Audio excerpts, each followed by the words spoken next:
Ayon sa RMC 122-2022, ang mga gusto pong gumamit ng Online Registration and Update System or ORUS ay kailangan mag-submit ng S1905 para ma-update ang taxpayer's designated official email address at mobile number. Itong registration update ay pwedeng i-email na lang sa RDO. Pwedeng hindi na pumunta sa branch.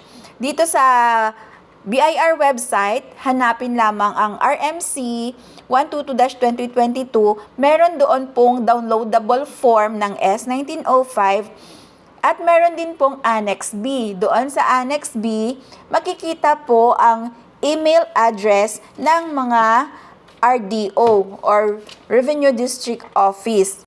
So, napakadali na lang ng serbisyo ngayon ng BIR.